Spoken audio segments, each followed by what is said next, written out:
Kamusta mga ka-soulmates? Malapit na ang concert ng ating pinakamamahal na Mission Souls. Handa ka na ba? Hahaha, kahit ako nasa sabik na silang makita. In person, katropa. Gusto ko mapanood sila ng live. Kaya ikaw katropa, ano pa hinihintay mo? Alams mo na yan ha? I-check mo lang sa page ng Mission Souls ang info about sa concert. At sama-sama tayong namnamin ang solido nilang performance. Pero ngayong araw meron tayong pag-uusapan. Iyan ang bandang Milo and the Sparrows na kinabibilangan din nila Naces bilang bahista, Stacy, vocals and rhythm guitar, Naisha, lead guitar at ng kanilang kaibigan na si Abe at Milo bilang vocals and drummer.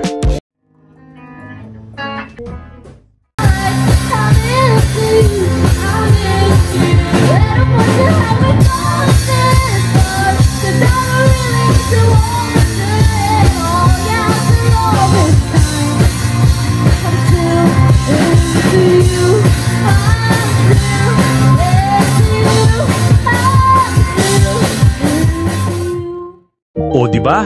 At ang husay din talaga ng bandang Milo and the Sparrows.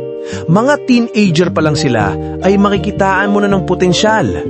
Iba talaga pag galing din sa pamilya ng musikero katropa. Bagamat medyo ibang tugtugan nila dito kumpara sa family band na Mission Souls, hindi naiiba ang talent na makikita mo.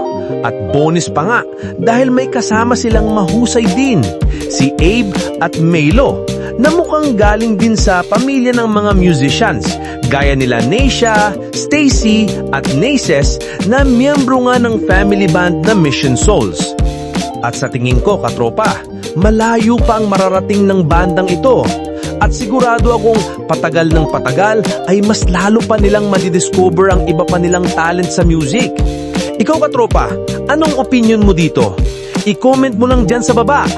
At isubscribe mo na rin ang bandang Milo and the Sparrows. At kung gusto mo namang maging updated sa mga usaping Mission Souls, mag-follow ka na sa page ng Mission Souls Army. At syempre, sa atin ding munting channel. Dahil malaking tulong sa aming mga small content creator ang suporta nyo mga katropa. O siya, sige na, kita-kits ulit tayo sa mga susunod ko pang mga video. Peace out!